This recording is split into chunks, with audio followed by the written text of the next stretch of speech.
அல்ஹம்துலில்லாஹ். அல் மஸ்ஜிதுல் ஹிதாயா ஜுமா பள்ளிவாசல் கருபாலை ஜமாத்தாரும் நிர்வாக பொதுமக்களும் அவர்களோடு இணைந்து மதுரை அண்ணா நகர் கிழக்கு வட்டார ஜமாஅத் உலமா சபை நடத்துகின்ற இளைஞர்கள் நல்லொழுக்க பயிற்சி பட்டறை இறைவனுடைய கிருபையால் கருணையால் இறுதி கட்டத்தை எட்டியுள்ளது. அல்ஹம்துலில்லாஹ். மிகச்சிறந்த முறையில் கல்வியினுடைய அவசியம் குறித்து, கல்வியினுடைய முறைகள் குறித்து நமக்காக உரையாற்றுவதற்காக டாக்டர் இர்ஷாத் அவர்கள் திருநகரில் தாரு ஷிஃபா என்று சொல்லக்கூடிய யுனானி மருத்துவமனை வைத்து நடத்தி கொண்டிருக்கிறார்கள். இளைஞராக இருந்தாலும் கூட சமுதாய மக்களுக்கு பல்வேறு வகையிலான தொண்டு காரியங்கள் என்றால் இருப்பதை கொடுப்பது என்பது அல்ல, நாம் நன்றாக வாழ்வதற்கு நமக்கு கற்றுத் தருவதற்குண்டான வழிமுறைகளை அவர்கள் ஒரு இயக்கமாகவே எடுத்து செய்து கொண்டிருக்கிறார்கள். மன நிறைவோடு இந்த நிகழ்ச்சியில் கலந்து கொள்வதற்கும் அவர்கள் இதைவிட பெரிய அளவில் அவர்கள் சுட்டிக்காட்டுவதற்குண்டான பெரிய பெரிய ஏற்பாடுகள் எல்லாம் சொன்னார்கள். என்றாலும் கூட முதல் முறையாக நாம் இங்க நடத்துறோம் அப்படிங்கிறதுனால முதல்ல நம்ம ஒரு மோட்டிவேஷன் மாதிரி நம்ம வச்சுக்கிறோம் அப்படின்ற மாதிரி சொன்னதுனால அதற்கும் அவங்க எல்லாத்துக்குமே தயாரா இருந்தாங்க. அது ரொம்ப சந்தோஷம்.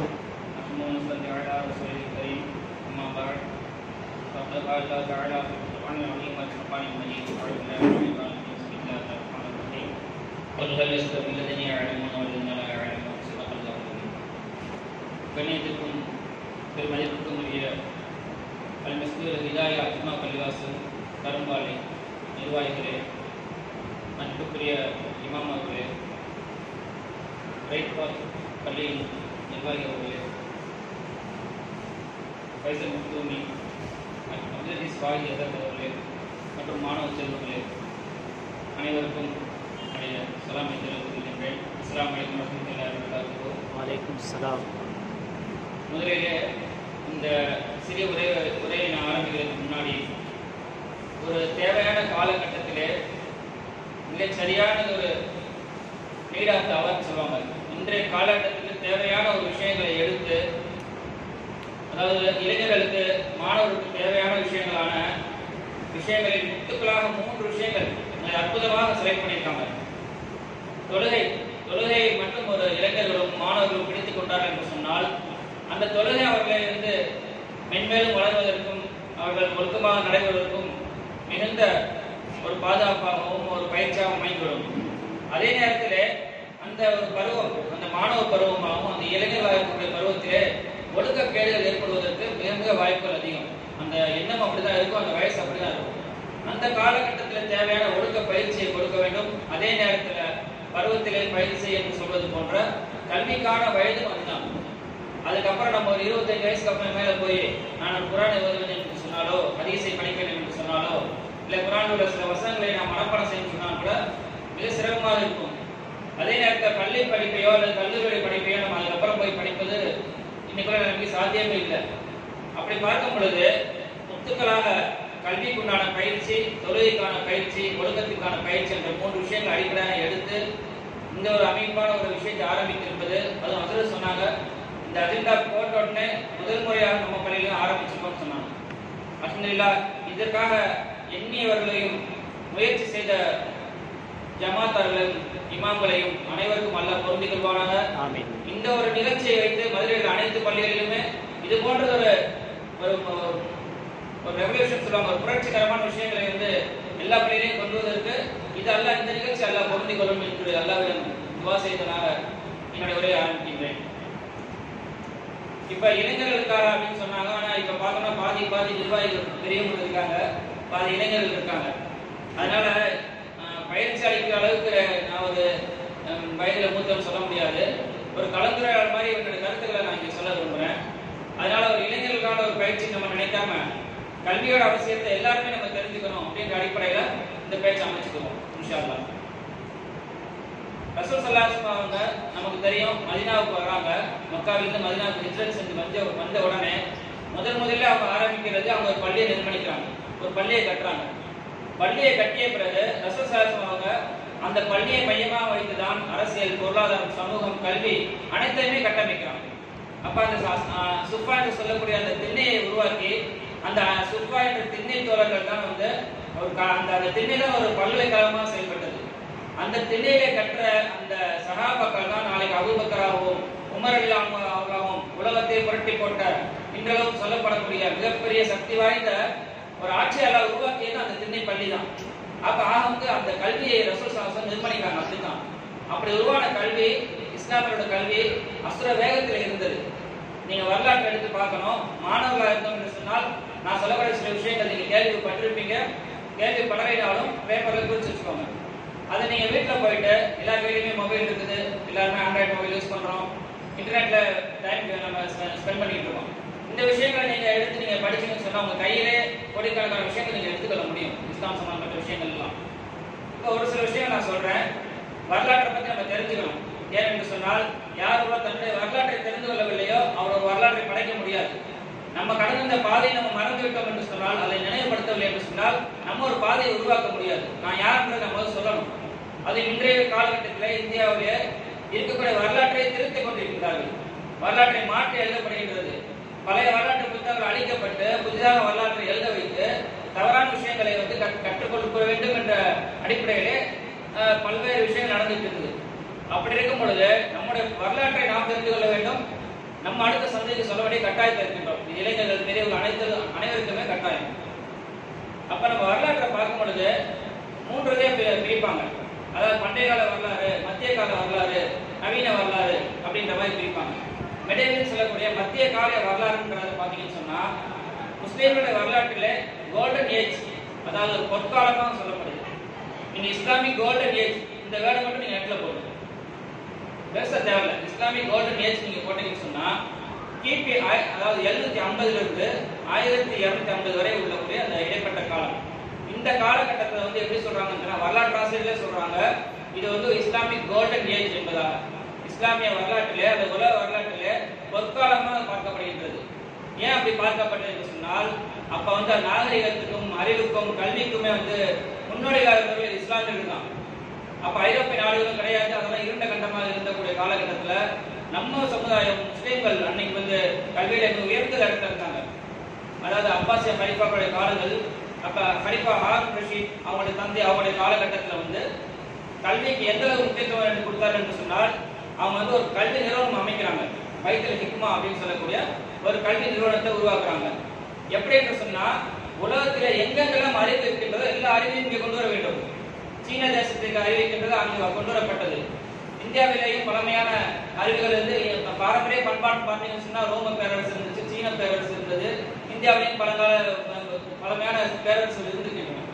இந்த எல்லா எங்கெங்கெல்லாம் கல்வி அறிவு இருக்கின்றதோ அவற்றை எல்லாம் வந்து தங்கத்தையும் பொருளையும் கொடுத்து வாங்கினார்கள். ஒரு புத்தகம் இருக்கின்றது சொன்னால் எவ்வளவு வேணாலும் தங்கம் அளிக்கப்படும், பிரேத வைடீகங்கள் அளிக்கப்படும். அந்த புத்தகத்துக்கு காரணமாக இவ்வாறு உலகத்தில் எல்லா கல்வியும் ஒரு சேர் கொண்டு வந்து ஒரு கட்டமைக்கிறாங்க. கலிஃபா ஹாரூன் ரஷீத் அவங்க காலத்துல பைத்துல் ஹிக்மால எவ்வளவு பேர் அறிவு தேர்ந்தது. அது மட்டும் கிடையாது, எந்த மொழியில இருக்கோ அது எல்லாத்தையும் அரபி மொழிக்கு மாத்துறாங்க. சீன மொழியில இருக்குதா எப்ப 24 மணி நேரம் டிரான்ஸ்லேஷன் பண்ணிட்டே இருப்பாங்க. உலகத்துல இருக்க எல்லா அறிவையும் அவங்க கொண்டு வர வேண்டும். சமஸ்கிருதம் வந்து போயிருக்குது. இங்க உள்ள ஆயுர்வேத மருத்துவ முறைகளா அங்க வரும். மருத்துவம், அறிவியல், விஞ்ஞானம், மாணவியல் என்னென்ன துறைகள் இருக்கின்றதோ அனைத்து அறிவுகளையும் பணத்தையும் பொன்னையும் பொருளையும் கொடுத்து வாங்கி அதை மொழியாக்கம் செய்து உலகத்துக்கே கல்வியை கொடுக்கக்கூடிய பைத்துல் ஹிக்மா என்ற ஒரு பெரிய ஒரு மிகப்பெரிய லைப்ரரி மாதிரி உருவாக்குறாங்க. ஒரு பெரிய கல்வி நிறுவனம். இந்த காலகட்டத்தில் இஸ்லாமியர்கள் எந்த அளவுக்கு உயர அந்தஸ்து இருந்தாங்கன்னு பார்த்தோம்னா ஒவ்வொரு துறைகளிலேயும் அறிவியலுக்கு வித்திட்டவர்கள் முஸ்லீம்கள். நான் மருத்துவத்துறையை சேர்ந்தவன்றனால மருத்துவத்துறை 2 உதாரணம் உங்களுக்கு சொல்றேன். முதல்ல பாத்தீங்கன்னு சொன்னா இப்னு சீனா ரஹ்மத்துல்லாஹி அலைஹி என்று சொல்லக்கூடிய மிகப்பெரிய மகான். அப்ப உள்ளவங்க எப்படி இருக்காங்கன்னு சொன்னா இப்ப நம்ம இருக்கோம், ஒருத்தர் வந்து உலக கல்வியில இருந்த ஒரு இன்ஜினியர் சொன்னா இன்ஜினியர் பத்தி மட்டும்தான் அவருக்கு தெரியும். அதுவும் கூட ஒரு அளவு தான் அவர் வச்சிருப்பாரு.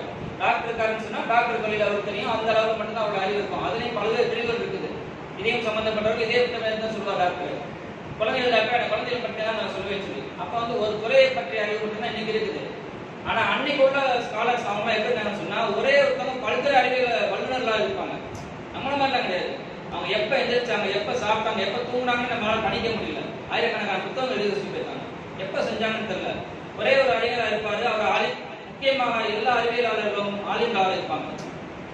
அவங்களுடைய பேசிக் கல்வி வந்து குர்ஆன், ஹதீஸ், அதுக்கப்புறம் தான் அவங்க வானவியல் சாஸ்திரத்துல பெரிய ஆளா இருப்பாங்க, பிலாசபி சொல்லுவாங்க, அவங்க கெமிஸ்ட்ரியில பாத்தீங்கன்னா கீமியாவின்னு சொல்லி அதுல அவங்க பெரிய அறிவாளியாக இருப்பாங்க, மருத்துவத்தை கத்திருப்பாங்க. நீங்க போய் பாத்தீங்கன்னா ஒரே ஆளே பல்வேறு துறைகளிலும் தேர்ச்சி பெற்றதா இருந்தாங்க. அப்படிப்பட்ட ஒரு சமுதாயமா இருந்தது. அப்ப இப்னு சீனா ரஹ்மத்துல்லாஹி அலைஹி அவங்க அபிசீனா என்று லத்தீன் மொழியில மாத்தி அவங்க பேர் போட்டிருப்பாங்க. நீங்க நெட்ல போய் பாத்தீங்கன்னா அபிசீனான்னு போட்டிருப்பாங்க. இப்னு சீனா ரஹ்மத்துல்லாஹி அலைஹி எந்த அளவுக்கு சொன்னா 10 வயதிலே குர்ஆனை மரணம் செய்து அவங்க வந்து அதுக்கப்புறம் வந்து மார்க்க கல்வி கற்ற பிறகு 17 வயதுல மிகப்பெரிய மருத்துவ மேதையாயிட்டாங்க. அப்ப அந்த இல்முடைய தேட்டம். அப்ப அவங்களுடைய இதை என்ன வரலாற்று சொல்றாங்க, அவங்க வாழ்ந்த காலத்துல இந்த புகாரா என்ற பகுதியில் உள்ள ஒரு மன்னருக்கு வந்து உடல்நிலை சரியில்லாம போயிருக்கு. உலகத்தில் இருக்கக்கூடிய எவ்வளவு பெரிய பெரிய மருத்துவர்கள்லாம் மருத்துவம் பார்த்து கூட அந்த மன்னருடைய இதை நீங்க நெட்ல விக்கிபீடியாலே கிடைக்கும். நான் சொல்ற தவிர விக்கிபீடியா உங்களுக்கு கிடைக்கும். இப்னு சீனா அப்படின்னு போட்டீங்கன்னு சொன்னா அவங்களோட வரலாறு ஹிஸ்டரி ஒவ்வொரு விஷயங்களையும் இதெல்லாம் வருது. அதனால எல்லா மக்களும் பொதுவான கருத்து தான் இது. அந்த மன்னனுடைய அந்த நோயை வந்து எந்த ஒரு மருத்துவராலும் தீர்க்க முடியவில்லை. அப்போ வந்து இந்த மாதிரி பூவலி சீனா அந்த அவிசீனா இப்னு சீனா சொல்லக்கூடிய ஒரு மருத்துவர் இருந்தாரு, யுனானி மருத்துவர். அவங்க வந்து மருத்துவம் செய்யறாங்க, முழுவதுமாக அல்லாஹ்வுடைய கிருபையை கொண்டு ஒரு நிவாரணம் கிடைக்குது மன்னருக்கு. அப்ப மன்னர் அவங்க கிட்ட கேட்க உங்களுக்கு என்ன வேண்டும் நான் தருகிறேன் என்று சொல்லும் பொழுது இப்னு சீனா ரஹ்மத்துல்லாஹி அவங்க சொல்றாங்க, எனக்கு உங்களுடைய அரசவையில் இருக்கக்கூடிய ராயல் கோர்ட்ல வந்து லைப்ரரி இருக்கும், அந்த நூலகத்தை பயன்படுத்துறதுக்கு நான் அனுமதி விரும்புகிறேன். எவ்வளவு பெரிய விஷயமா இருக்கும். அப்படிப்பட்ட கல்வியை உருவாக்கிய ஒரு சமுதாயம். எந்த அளவு என்று சொன்னால் இப்னு சீனா ரஹ்மத்துல்லாஹி அவங்களுடைய பற்றி விஷயங்கள் நிறைய இருக்குது. அவங்க ஒரு புத்தகம் ஏகப்பட்ட புத்தகம் எழுதியிருக்காங்க. அதுல ஒரு புத்தகம் சொல்லுவாங்க அல் கானூன் ஃபித் திப். இன்றளவும் யுனானி மருத்துவ பயன்படுத்தப்படும் என்னுடைய மருத்துவமனையில் நானும் வச்சு பயன்படுத்தக்கூடிய புத்தகம் இன்றளவும் இருக்கின்றது. அந்த புத்தகம் அவங்க எழுதுறது அரபியில நமக்கு உருது மொழியில் வச்சிருக்கோம். அந்த புத்தகத்தை அவங்க எழுதுறாங்க. இது நடந்தது வந்து அவங்களுடைய வாழ்ந்த காலத்து 9ஆம் நூற்றாண்டு 10ஆம் நூற்றாண்டு ஆரம்பத்தில் அவங்க வாழ்ந்த காலங்கள். அல் கானூன் ஃபித் திப் என்று சொல்லக்கூடிய புக்கு ஆங்கிலத்தில் வந்து கேனன் ஆஃப் மெடிசின் அப்படின்னு சொல்லி இன்றளவு இருக்குது. அந்த புத்தகம் வந்து அதுக்கப்புறம் 12ஆம் நூற்றாண்டிலே லத்தீனிலே மொழியாக்கம் செய்யப்படுகின்றது. அதன் பிறகுதான் ஐரோப்பிய நாடுகளுக்கெல்லாம் மருத்துவத்தை பற்றின ஒரு மருத்துவம்னா என்னன்னு தெரிய ஆரம்பிக்குது. கிட்டத்தட்ட 500 ஆண்டுகளுக்கு மேலாக யூரோப்பியன் கண்ட்ரிஸ் என்று சொல்லக்கூடிய ஐரோப்பிய நாடுகளிலே அனைத்து மருத்துவ பல்கலைக்கழகங்களிலும் மருத்துவத்துக்கான டெக்ஸ்ட் புக் இருக்குல்ல, காலேஜில் ஒரு சப்ஜெக்ட் டெக்ஸ்ட் புக் இருக்கும். மருத்துவத்துக்கான டெக்ஸ்ட் புக்காக பயன்படுத்தப்பட்டது கேனன் ஆஃப் மெடிசின் என்ற புத்தகம் தான். நீங்க வந்து நீங்க நெட்ல இந்த தகவலாம் கிடைக்குது. அப்ப ஒரு மருத்துவத்துக்காக வந்து வித்திட்டதை யார் சொன்னா நம்மளுடைய முஸ்லிம்கள் தான் இப்னு சாமி. அந்த புத்தகத்தை வந்து என்ன சொல்றாங்கன்னா என்சைக்ளோபீடியா மருத்துவத்தை பற்றின அனைத்து விஷயங்களும் சொல்லப்பட்டிருக்கு. முதல் புத்தகம் சொன்னா அதை தான் சொல்லணும். அதுவரை ஐரோப்பிய நாடுகளுக்கு மருத்துவம் என்னன்னு தெரியாது. 500 வருஷங்கள் நம்மளுடைய ஒரு இமாம் ஒரு பெரிய மருத்துவர் எழுதிய புத்தகத்தை தான் அவங்க டெக்ஸ்ட் புக்கா வச்சிருந்தாங்க. 1700க்கு அப்புறம் தான் தொழில் புரட்சி ஏற்பட்ட பிறகுதான் மருத்துவ முறைகள்லாம் மாறுது. அதுவரை வந்து இப்னு சீனா அவங்களுடைய புத்தகம் தான் வந்து மருத்துவ புத்தகமாக இருந்தது. இன்னொரு 2வது உதாரணம் சொல்லிக்கிறேன். அபுல் காசிம் அல் ஸஹராவி ரஹ்மத்துல்லாஹி அலைஹி. நீங்க உங்க நெட்ல போட்டு பாத்தீங்கன்னு வச்சுங்க, சயின்டிஸ்ட் மாதிரி இருக்க மாட்டாங்க. கீழே தாடி வச்சு தலப்பா கட்டி ஆலிம் சாமன் எப்படி சொல்றோம் பெரிய ஷேக்னு சொல்லுவோம்ல, ஆனா அவங்க எல்லாம் அறிவியலாளர்கள் அந்த தொடர்பு தான் இருந்திருக்காங்க.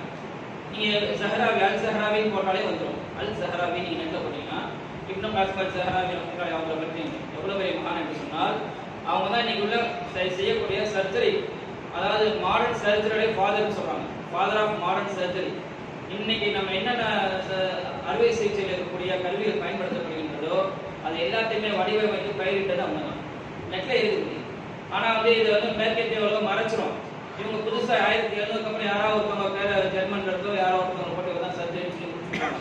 ஆனா வரலாற்றுல பின்னாடி நம்ம போய் பார்த்தோம்னு சொன்னோம்னா 700 1000லேயே வந்து நம்முடைய இமாம்கள் பெரிய பெரிய கல்வியாளர்கள்லாம் வந்து அதெல்லாம் அறிவிச்சு கொடுத்துட்டு போயிட்டாங்க. எந்த அளவுக்கு சொன்னா அவங்க வந்து அது தஸ்ரீஃப்னு ஒரு புத்தகம் எழுதுறாங்க. 30 வால்யூம்கள் கொண்ட அந்த புத்தகம். இந்த தகவலுமே நீங்க நெட்ல எடுத்துக்கலாம். அதுல கடைசி வால்யூம்ல வந்து அவங்க வந்து அறுவை சிகிச்சையை பற்றி ரொம்ப விரிவாக விளக்கம் கொடுத்துருக்காங்க. அது தஸ்ரீஃப்ங்கிற புத்தகம். இந்த புத்தகமும் வந்து மொழியாக்கம் செய்யப்பட்டு 500 ஆண்டுகளுக்கு மேலாக ஐரோப்பிய நாடுகளிலே அனைத்து பல்கலைக்கழகங்களிலும் பாட புத்தகமாக எடுக்கப்பட்டது. இப்பவுமே வந்து பேசிக்ஸ் எடுக்கிறாங்க. நம்மளுடைய புத்தகங்களை வந்து வச்சு அவங்க அதோடைய பாயிண்ட்ஸ் இன்னும் எடுத்துட்டு தான் இருக்காங்க. இப்படி வந்து ஒவ்வொருத்தரும் நீங்க கெமிஸ்ட்ரி எடுத்து பாத்தீங்கன்னா போதும், எந்த ஒரு சப்ஜெக்ட் நீங்க சயின்ஸ்ல போனீங்கன்னாலும் எல்லாமே வந்து அந்த மத்திய நான் சொன்ன அந்த கோல்டன் பீரியட்ல வாழ்ந்தாங்க. இன்னும் பல உதாரணங்கள் சொல்ல முடியும். அப்படி ஒரு சமுதாயத்தில் வந்து கல்வியில உயர்ந்த இருக்க அந்தஸ்தோட சமுதாயம் சொல்றேன். இன்னொரு சின்ன உதாரணம் சொல்றேன். பெண் கல்வின்னு சொல்றாங்க. இன்னைக்கு பெண் கல்வி எந்த அளவுக்கு நம்ம சொல்லணும்னு சொன்னா உலகத்திற்கே கல்வியை வழிகாட்டி கொடுத்தவர்கள் முஸ்லீம் பெண்கள். நீங்க போய் பாத்தீங்கன்னு சொன்னா அதாவது அல் ஹரவைன் அப்படின்னு ஒரு யூனிவர்சிட்டி, மொரோக்காவில் உள்ள யூனிவர்சிட்டி. அந்த யூனிவர்சிட்டி தான் வந்துட்டு உலகத்திலேயே oldest university, continuously running university. இன்றளவும் அந்த யூனிவர்சிட்டி செயல்பட்டு கொண்டிருக்கின்றது. அது 1ஆம் நூற்றாண்டு 856 ஏதோ கிபி 9ஆம் நூற்றாண்டிலே வந்து கட்டப்பட்ட ஒரு பெரிய யூனிவர்சிட்டி, பல்கலைக்கழகம். இன்றளவும் செயல்படக்கூடிய உலகத்திலே பழமையான பல்கலைக்கழகம் என்று யுனெஸ்கோவால் சொல்லப்பட்டு கின்னஸ் புத்தகத்திலே வந்து சாதனையாக சொல்லப்பட்ட ஒரு ஒரு யூனிவர்சிட்டி, பல்கலைக்கழகம். அது ஃபரவீன் அப்படின்னு சொல்லுவாங்க, மொரோக்கோவில் இருக்கக்கூடிய ஒரு. அதை யார் கட்டமைச்சதுன்னு சொன்னீங்கன்னா 2 முஸ்லீம் பெண்மணிகள், ஃபாத்திமா அல்-ஃபிஹ்ரி, மரியம் அல்-ஃபிஹ்ரி என்ற சகோதரிகள் 2 பேர். அவங்க தந்தையார் மிகப்பெரிய ஒரு தொழில் அதிபராக இருக்கிறாங்க. அவங்களுடைய செல்வங்கள் எல்லாம் அவங்க செலவழித்து முதல்ல ஒரு பள்ளியை உருவாக்குறாங்க, ஒரு மதரசா, ஒரு காலேஜ், யூனிவர்சிட்டி உருவாக்குறாங்க. அவங்க ஆரம்பிச்ச இன்னைக்கு வரை அந்த கல்லூரி வந்து உலகத்திலேருந்து ஓல்டஸ்ட் ஒரு யூனிவர்சிட்டியாக செயல்பட்டு இருக்குது. முதலிலே வந்துட்டு நீங்க பாத்தீங்கன்னு சொன்னா படிச்சு மட்டும் டிகிரி வாங்குறவங்க, டிகிரி வாங்குற அறிமுகப்படுத்தியது அவங்க தான். உலகத்துக்கு டிகிரி சொல்லிக் கொடுத்தது நாங்க தான். உண்மைதான்.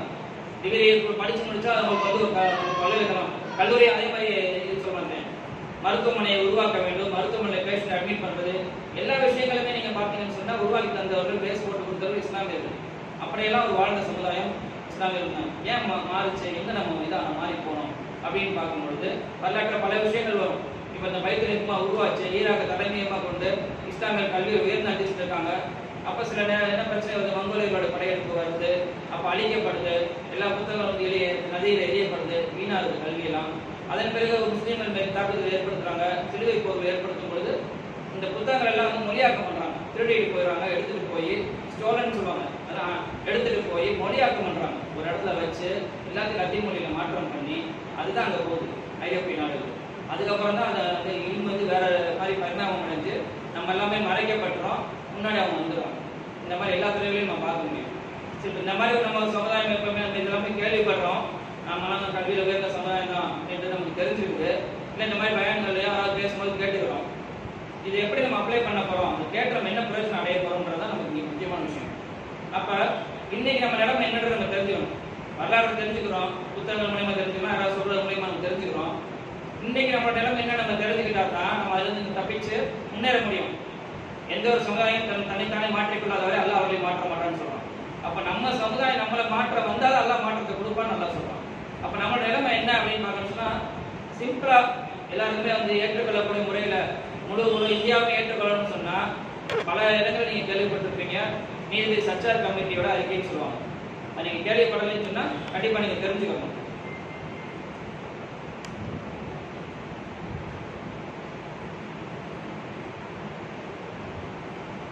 அதாவது 2005ஆம் ஆண்டுல பாத்தீங்கன்னு சொன்னா அந்த மன்மோகன் சிங் அவங்களுடைய தலைமையில் இருக்கக்கூடிய ஆட்சியில் இருக்கும் பொழுது முஸ்லிம்களுடைய கல்வி, அவரோட சமூகம், அதாவது economic, social and educational status of Muslim in India அப்படின்னு டாபிக் கொடுக்குறாங்க. கல்வி, பொருளாதாரம், சமூகத்தில் உள்ள முஸ்லிம்களின் நிலை என்ன இந்தியாவில் அப்படின்றத ஆராய்வதற்காக ஒரு குழு அமைக்கிறாங்க. 7 பேர் கொண்ட குழு. அந்த குழு தலைவராக ராஜேந்திர சச்சார் என்று சொல்லக்கூடிய அவர் டெல்லியில் உள்ள உயர் நீதிமன்றத்துடைய ஓய்வு பெற்ற நீதிபதி. அவங்க தலையில குழு அமைக்கிறாங்க. அவங்க 400க்கும் மேற்பட்ட பக்கங்களை கொண்ட ஒரு ஆர்டிகல் ரெடி பண்ணி 2006 சப்மிட் பண்ணிடுறாங்க. அவங்க முழு இந்தியாவிலையும் வந்து இந்த 3 விஷயத்தையும் மேஜரா பார்க்குறாங்க. பொருளாதாரம், கல்வி, சமூகம்.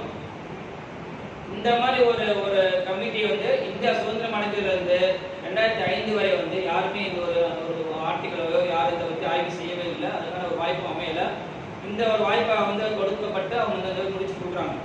அந்த விஷயங்கள்ல வந்து மேஜரா பார்க்கக்கூடிய விஷயம் என்ன சொல்றாங்கன்னு சொன்னா அவங்க நிறைய சொல்றாங்க. அதுல சில பாயிண்ட்ஸ் மட்டும் நமக்கு தெளிவா தெரியுது. என்ன சொல்றாங்கன்னா முஸ்லீமோட நிலை மாறணும் தான் நம்ம இன்னைக்கு யோசிக்கிறோம். இந்த கூட்டம் அதுக்காக தான் கூட்டப்பட்டிருக்கு. அப்ப நம்ம நிலைமை என்னன்றத இந்தியா முழுவதும் ஆராய்ச்சி பண்ணி ஒருத்தர் சொல்றாரு. என்ன சொல்றாருன்னா அதாவது முஸ்லீம்கள் வந்து கல்வி, உதாரணத்துக்கு ஃபர்ஸ்ட் என்ன சொல்றாங்கன்னா ஒரு வீடோ அல்ல ஒரு இடமோ வாங்க வேண்டும் என்று சொன்னால் முஸ்லீம்களுக்கு கிடைப்பது கிடையாது. ஏனென்று சொன்னால் அவர் முஸ்லீம் என்ற காரணத்தினால நம்ம தமிழ்நாட்டை மட்டும் பார்க்கக்கூடாது. நீங்க காஷ்மீர்லேருந்து கன்னியாகுமரி வரை எல்லா இந்தியாவுடைய அனைத்து மாநிலங்களும் பார்க்கும் பொழுது பல இடங்களில் முஸ்லீம் என்பதற்காக அவருக்கு வீடு கொடுக்கப்பட மாட்டேங்குது, மறுக்கப்படுகிறது. இப்ப நீங்க பார்க்கலாம், இங்கே கூட முஸ்லீமா வீடு தர மாட்டேன்னு சொல்றதெல்லாம் உண்டு. தமிழ்நாட்டில் இடம் வாங்க முடியாது. அதே போல முஸ்லீம் என்ற காரணத்தினாலே தன்னுடைய பிள்ளைகளை வந்து ஸ்கூல்ல சேர்க்க முடியாது, கல்வி மறுக்கப்படுகிறது. எத்தனையோ மாநிலங்கள் நடந்துட்டு தான் இருக்குது. அதே போல பார்த்தோம் என்று சொன்னால் முஸ்லீம் என்ற காரணத்தினாலே வந்து ஒடுக்கப்படுகிறார்கள். இது வந்து நீதிபதி சச்சார சொல்றாங்க. இந்த கருத்துக்கள் எல்லாம் நீதிபதி சச்சார ஆய்வு முடிவில் வரக்கூடியது. முஸ்லீம்கள் வந்து உணர்ச்சியை தூண்டப்படுகிறார்கள். இதன் மூலமாக கலவரங்கள் உருவாக்கப்படுகின்றது. கலவரத்தில் பாதிப்படைகின்றார்கள். அதன் பிறகு நிவாரணம் கேட்டு போகும்பொழுது திரும்பியும் என்ன போயிருது, அந்த கலவரத்துக்காக வேண்டி கேட்க வந்தார் சொன்னால் துப்பாக்கிச்சூடு நடத்தி அதே இதை யார் நியாயம் கேட்க அவர்களை கொல்லப்படுகின்றது. இதே அவங்களே சொல்றாங்க. அப்போ வந்து உணர்ச்சியை தூண்டி விட்டு அவர்களை வந்து கிளர்ச்சி செய்ய வைத்து அவர்களை ஒடுக்கக்கூடிய விஷயங்களும் இந்தியாவிலே முஸ்லீம்கள் நடந்து கொண்டிருக்கின்றது. அப்போ சமூகத்தில் விஷயங்கள்லாம் அப்படி சொல்றாங்க. அடுத்து கல்விக்கு வந்தீங்கன்னு சொன்னா என்ன சொல்றாங்கன்னு சொன்னா, கல்வியிலே முஸ்லீம்கள் வந்து அதாவது தலித் மற்றும் கீழ் ஜாதி சொல்றாங்கல்ல, தாழ்த்தப்பட்ட பழங்குடியினரை விட கீழ்ந்த நிலையிலே இஸ்லாமிய கல்வி நிலை இந்தியாவிலே உள்ளது அப்படின்னு தான் இருப்போம். ரொம்ப அதிர்ச்சியான ஒரு விஷயமா இருக்கு. நம்ம வந்து இங்க இருந்து நம்ம நல்லா தான் இருக்கோம்னு நினைக்கிறோம். ஆனா நம்ம பல பகுதிகளை போய் பார்த்தோம் என்று சொன்னால் மிக மிக கல்வியில பின்தங்கிய நிலைமையில் இஸ்லாமியர்கள் இருந்திருக்காங்க. வேலை வாய்ப்புல பார்த்தோம் என்று சொன்னால் மிகவும் பின்தங்கிய எந்த என்று சொன்னால் முஸ்லீம்கள் வந்து கல்வியை பற்றி சொல்லி முடிச்சுக்கிறேன். அவர் சொல்றாரு, முஸ்லீம்கள் கல்வியில அக்கறை அற்றவர்களாக இருக்கின்றார்கள். நான் படிச்சேன், எனக்கு என்ன, மத்தவங்க எப்படி போன எனக்கு என்ன. அவங்க அந்த நீதிபதி அவரோட வார்த்தையை சொல்றாரு, முஸ்லீம்கள் கல்வியில அக்கறையற்றவர்களாக இருக்கின்றார்கள். நான் நல்லா இருக்கேன், மத்தவங்க எப்படி போனா என்னன்னு அக்கறை இருக்காது. அல்ல நான் நல்லா இருக்கேன், என்னோட பக்கத்தில் இருக்காங்க அக்கறை இல்லை, அந்த அக்கறை இருக்காது. அல்ல ஒரு ஜமாத் இருக்கா, நான் ஜமாத்துல குறை சொல்வதற்காக இல்ல, ஜமாத்தில் உள்ள மக்களை முன்னேற்றத்துக்கு அக்கறை இருக்காது. இப்படி ஒவ்வொரு ரீதியாக பார்த்தோம் என்று சொன்னால் இந்த சமுதாயத்தை மாற்ற வேண்டும் என்ற அக்கறை இல்லாம இருக்கிறாங்க. அதே போல பாத்தீங்கன்னு சொன்னா ஸ்கூலுக்கு போறாங்க, ஒரு 25 பேர் +2 முடிக்கின்றாங்கன்னு சொன்னா அதுல வந்து யாரோ ஒருத்தர் தான் என்ன செய்வாரு, யூஜி 25 பேர்ல ஒருத்தர் தான் என்ன செய்யறாரு, காலேஜ் போய் சேர்றாரு. மொத்தம் 24 பேர் டிஸ்கன்டினியூ பண்ணிடுறாங்க, டிராப் அவுட் ஆயிடும். 50 பேர் யூஜி முடிக்கிறாங்க, ஒரு பிஎஸ்சியோ பிகாமோ பிஏ முடிச்சிட்டாங்கன்னு சொன்னா பிஜிக்கு போஸ்ட் கிராஜுவேஷன் படிக்க போறவங்க 50 ஒரு ஆள் தான் என்ன செய்யறாரு, பிஜிக்கு போறாரு. அவ்வளவு வந்து டிராப் அவுட் ஆகி போயிட்டே இருக்காங்கன்ற மாதிரி சொல்றாங்க. இன்னும் பார்த்தீங்கன்னு சொன்னா எந்த அளவுக்கு இவங்க பின்னணி இருக்காங்கன்றத சொல்றாங்க. அவங்க உயர்கல்வி நிறுவனங்களில் முஸ்லிம்களுடைய பங்களிப்பு மிகவும் குறைவாக இருக்கின்றது. ஐஐடி சொல்லுவாங்க, இந்தியன் இன்ஸ்டிடியூட் ஆஃப் டெக்னாலஜின்னு சொல்லி மிக உயர்ந்த, அதாவது இந்தியாவில் உள்ள மத்திய அரசால் நடத்தப்படக்கூடிய கிட்டத்தட்ட 27 இடங்கள்ல வந்து அவங்களுடைய ஐஐடியோட இன்ஸ்டிடியூட்ஸ் இருக்குன்றாங்க. அந்த இன்ஸ்டிடியூட்லாம் வந்து உலகத்தரம் வாய்ந்த கல்வியை மத்திய அரசே வந்து இங்க வந்து இலவசமாக யார் மெரிட்ல அவங்களுக்கு கொடுக்குறாங்க. ஆனா அதிகமா போய் சேரக்கூடியவங்க யாருன்னா மேல் சாதியை சேர்ந்தவங்க தான் போய் படிக்கிறாங்க. 27% ஒதுக்கீடு இருக்கின்றது. இருந்தாலும் அது யாரும் போறது இல்லை, அந்த இடத்த அவங்களே வச்சுக்கிறாங்க. அங்க ஐஐடியில படிச்சு வெளியே வராங்கன்னு சொன்னா மினிமம் 6 லட்சத்துல இருந்து 1 கோடி வரை அவங்களுடைய சம்பளம் இருக்கு. அந்த அளவுக்கு உயர்ந்த பதவிகளுக்கு அவங்க போவாங்க, உயர்ந்த கம்பெனில தான் அவங்க வந்து பிளேஸ்மெண்ட் ஆவாங்க. அவங்க இன்ஜினியரிங் எது வேணாலும் படிச்சு போவாங்க. அப்படிப்பட்ட கல்வி நிறுவனங்கள் எல்லாம் இருக்கின்றதே நமக்கு தெரியாது, அதுக்கு சேர வேண்டிய வழிமுறைகள் என்னன்னே நமக்கு தெரியாது. அப்ப அக்கறை இல்ல, இந்த அளவு வந்து முஸ்லீம் வந்து கல்வியில பின்தங்கி இருக்கின்றாங்க. வேலை வாய்ப்புல பார்த்தோம் என்று சொன்னா அவர் சொல்றாரு, காவல்துறையில சேர்வதற்கு முஸ்லீம்கள் வந்து தயக்கம் காட்டுகின்றார்கள் சொல்றாரு. நம்ம சொல்றோம் போலீஸ் அடிக்கிறான், போலீஸ் வந்து இது பண்றாங்க, அது ஒரு நமக்கு ஒரு காவல்துறை உயரதிகாரி தான் நல்லா இருக்கணும். எத்தனை பேர் காவல்துறைக்காக முயற்சி செய்யணும்? நம்மளால படிச்சு போய் நீங்க காவல்துறை ஒரு எஸ்ஐயா போலாம், இன்ஸ்பெக்டரா போலாம், ஐபிஎஸ் ஆகுங்க, எக்ஸாம் எழுதி செலக்ட் ஐபிஎஸ் ஆனா ஒரு கமிஷனர் டெப்டி கமிஷனர் ஆகாமே. அப்ப கல்வியில் எத்தனை பேர் நம்ம காவல்துறை எத்தனை நம்ம முக்கியத்துவம் கொடுத்தோம், நம்ம விட்டுட்டோம் நம்முடைய பிரதிநிதித்துவத்தை. அதை அவர் சொல்றாரு, காவல்துறையிலே போவதற்கு அவங்க தயக்கம் காட்டுகின்றார்கள். அப்ப ஆக மொத்தம் பார்க்கும் பொழுது சமூகம், கல்வி, பொருளாதாரம் எல்லாத்தையும் ஓவரால் வச்சு பார்க்கும் பொழுது தலித்துகளை விடவும், அதாவது பழங்குடியினர்களும் தாழ்த்தப்பட்டவர்கள் மிகவும் பின்தங்கிய நிலையில் இருக்கின்றாங்க அப்படின்ற மாதிரி சொல்லி முடிக்கிறோம். ஆனா நம்ம இதுதான் இப்ப நம்மளோட நிலைமை. ஆனா இன்னைக்கு அல்லாஹ்வுக்கு மேல ஒரு மாற்றம் வர்றதுனால ஒரு இது தெரிய ஆரம்பிச்சு எல்லா இடங்களும். அதோட ஒரு வித்தாக இந்த ஒரு நிகழ்ச்சியை நம்ம பார்க்கணும். அப்ப என்ன செய்யணும், கடைசி முடிவு என்ன அப்படின்னு நம்ம வந்து சொன்னா இதுக்கு மாற்றத்துக்கு நம்ம ஒரு வழியை ஏற்படுத்தணும். இப்ப இங்க ஆரம்பிச்ச ஒரு நிகழ்ச்சியை ஒரு பேச்சு நடத்தணும், நீங்க ஒரு நாள் ப்ரோக்ராம் பண்ணணும், அதுக்கு நான் முடிஞ்சது அப்படின்னு இல்லாம இதை ஒரு ஸ்பிரிட்டா எடுத்து 10 ஆண்டுகளுக்கு இந்த பள்ளியில இருந்து நீங்க ஒரு திட்டத்தை போடணும். இந்த இமாம் இந்த நிர்வாகம் வந்தாலும் பரவாயில்ல, ஒரு அஜெண்டாவா வைக்கணும். 10 ஆண்டுகள் இந்த மஹல்லாவில் இருக்கிறவங்களுக்கு நம்ம முன்னேற்றத்துக்கு இன்னைக்கு நம்ம விதையை போட்டாலும் அது 10 ஆண்டுல கிடைக்கும். இன்னைக்கே பேசி முடிச்ச பசங்க நாளைக்கு இது பண்ணிட போறோம், உடனே +2 வாங்கிட போறது. இது எல்லா சமுதாயத்தையும் மாற்றணும்னு சொன்னா ஒரு குறிப்பிட்ட காலங்கள் தொடர்ச்சியான ஒரு முயற்சி பண்ணிட்டே இருக்கணும். அப்ப என்ன திட்டம் பண்ணணும்னு சொன்னா மாணவர்கள் இப்ப இவங்களுக்கு என்ன தேவை, நம்ம எப்படி உருவாக்க போறோம், அதான் நம்முடைய அடுத்த எய்ம். அப்ப உயர்மட்ட லெவலில் கொண்டு போய் நினைக்கிறோம்னு சொன்னோம்னா இன்னைக்கு வந்து ஐஏஎஸ், ஐபிஎஸ், டிஎன்பிஎஸ்சி பற்ற வந்து விழிப்புணர்வு அதிகமாக வந்துகிட்டு இருக்கு. அப்ப இந்த மகளா சேர்ந்தவங்க ஐஏஎஸ் ஆகணும், ஐபிஎஸ் ஆகணும், உருவாக்கணும், அதை உருவாக்க விருப்பம் இருக்காங்கன்னு சொன்னா அதுக்கு நம்ம நிர்வாகத்தில் இருந்தோ இந்த நம்ம என்ன செய்ய போறோம், அதுக்கு நம்ம ஒரு சில விஷயம் நம்ம முன்னெடுக்கணும். அதுக்கடுத்து செகண்ட் ஸ்டேஜ் வரும். இல்ல ஐஏஎஸ் ஐபிஎஸ் படிக்கலாம், இல்ல அவன் 8வது 10வது முடிச்சுட்டு போயிடும், அதுக்கு மேலே படிக்க முடியாத பையனாங்க, அவனுக்கு டேலண்ட் இல்லை, அது முடியல, குடும்ப பின்னணி இல்லை அப்படின்னா அவனுக்கு அந்த மாதிரி சில தொழிற்கல்விகள் உண்டு. 10வது 12வது முடிச்சுட்டு அது மேலே படிக்கலைனாலும் அதுக்காகவே சென்ட்ரல் கவர்மெண்ட் ஸ்கீம்ஸ் சில கோர்சஸ் இருக்குது. அந்த கோர்ஸை படிச்சு முடிச்சா அவங்க வேலை வாய்ப்பான வாய்ப்புகள் உண்டு. அப்போ அது என்னன்றது நம்ம அது பார்க்கணும். அது தவிர என்ன செய்யலாம் அப்படின்னா ஸ்காலர்ஷிப் நம்ம அதாவது அரசு தரப்பு உதவி இருக்குது. இப்போ கூட ஸ்காலர்ஷிப் நடந்துட்டு இருக்குது. அடுத்த மாதம் 15ஆம் தேதி வரை டைம் இருக்குது. இப்போ நான் அக்டோபர் நவம்பர் 15 வரைய ஸ்காலர்ஷிப்காக வேண்டி ஆன்லைன் வந்து எல்லாருக்கும் பண்ணிட்டு இருக்காங்க. இங்கே பண்ணியிருக்காங்க எனக்கு தெரியல. சில மகளால் எங்கள் மகளால் பள்ளியிலே எழுதி போட்டு அந்த இளைஞர்களை வச்சு ஆன்லைன் வந்து பண்ணிட்டு இருக்காங்க, லாகின் பண்ணிட்டு இருக்காங்க. அதில் என்ன செய்யலாம்னா நம்ம அந்த மாதிரி அரசு தரப்பு உதவிகளை நம்ம பெறணும்.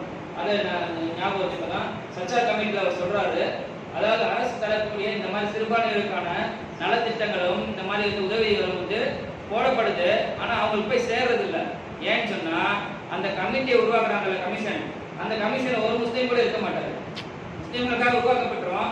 இந்த மாதிரி பிற்படுத்தப்பட்ட மாணவர்களுக்காக இந்த ஸ்கீம் அப்படின்னு வரும். ஆனா அந்த கமிஷன் முஸ்லீம் இருந்தாலும் அவர் போய் கொண்டு போய் சேர்ப்பாரு, இருக்க மாட்டாங்க. இதெல்லாமே வெளிப்படையாக அவங்க சொல்றாங்க. அப்ப நமக்கு இந்த மாதிரி என்னென்ன ஸ்கீம்ஸ் அதை நம்ம எடுக்கணும். இந்த மாதிரி விஷயங்கள் இது தவிர என்ன செய்யணும்னா சரியான முறையில இருந்து இந்த மாணவர்களுக்கு கேரியர் கைடன்ஸ் கொடுக்கணும். அது மிக முக்கியம். 8வது படிக்கும் போதே அவனுக்கு தெரிஞ்சிருக்கணும், நான் 10th முடிக்கும் போது நான் ஒரு மார்க்ஸ் வாங்கணும், நான் பயாலஜி குரூப் படிக்கணும், நான் +2 முடிச்ச பிறகு நான் மெடிசன் படிக்கணும்னா அவன் அப்புறம் தான் அது பேஸ்மெண்ட்டை போட ஆரம்பிக்கும். ஏன்னா ஜேஇ சொல்லி எழுதுவாங்க எக்ஸாம், ஐஐடி போகிறதுக்காக. அப்போ அவங்க 8th 9th இப்போ இன்னைக்குலாம் பார்த்தீங்கன்னா நீட் எக்ஸாம் ஸ்கூல்ஸ்லாம் 9th ஆரம்பிச்சாங்க, 8th 6th ஆரம்பிக்கிறாங்க. மேக்ஸிமம் 9th 10th ரொம்ப சிவியராக இருக்கும். அவங்க ஸ்கூல் சிலபஸோட சேர்த்து நீட் கோச்சிங் கொடுக்குறாங்க. அப்போ 11th முடிச்சு 12th முடிச்சு அவன் மெடிசன் போகிறான்னு அவன் 8th ஸ்டாண்டர்ட்லேயே வெதை போடுறாங்க. அப்போ எப்போ நம்ம யோசிக்க வேண்டியது இருக்கு, நம்ம பிள்ளைங்க வந்து +2 முடிஞ்சு மார்க் வந்த பிறகு அப்புறமேல எந்த காலேஜுக்கு அப்ளிகேஷன் வாங்கலாம்னு யோசிக்கணும். அப்போ எவ்வளோ நம்ம பின்தங்கியிருக்கோம். அப்போ சரியான வழிகாட்டுதல் தேவைப்படுது. அப்போ 8வது படிக்கும் போதே அவனோட மனசை விதையை போடணும்னு என்ன ஆக போகிறேன், இல்லை நான் ஐஏஎஸ் ஐபிஎஸ் ஆக போகிறேன் அப்படின்னு சொன்னால் அதுக்கான இப்போ 12வது படிக்கிறாங்களோ அப்பயே அவன் சரியான வழிகாட்டுதல் காமிச்சு தேவையில்லாம இன்ஜினியரிங் காலேஜில் போய் சேர்த்து, பெண் பிள்ளைகளை ஒரு இன்ஜினியரிங் காலேஜில் சேர்த்து தேவையில்லாமல் 4 வருஷம் காலத்தை வீணாக்கி பணத்தை வீணாக்கி கடைசி கல்யாணம் பண்ணி கொடுத்து எங்கேயோ போய் டிகிரியை வாங்கி வச்சுக்கோம். யாருக்கு என்ன பிரயோஜனம்? அதுக்கு அந்த பெண் பிள்ளை அழகாக டிகிரி படிக்க வச்சு ஒரு பிஎட் படிக்க வச்சாங்கன்னு சொன்னால் சார் ஸ்கூல் நடத்துறாங்க தெரியும். எத்தனை பெண் ஆசிரியர்கள் தேவைகள் இருக்குது. எத்தனையோ நம்மளால ஸ்கூல் நடத்துறாங்க, முஸ்லீம் ஸ்கூல்ஸ் இருக்குது. ஆனால் அந்த ஸ்கூலோட ஹெட்மிஸ்ட்ரஸ் போய் பார்த்தீங்கன்னு சொன்னால் இருப்பாங்க, வேற ஒரு மேடம் இருப்பாங்க. ஏன் அதுதான் நம்மகிட்ட ஸ்பீச் ஸ்டாஃப் இல்லை. அப்போ அவங்க தான் ஸ்கூலை நிர்வகிக்கணும், நம்ம உருவாக்கலை.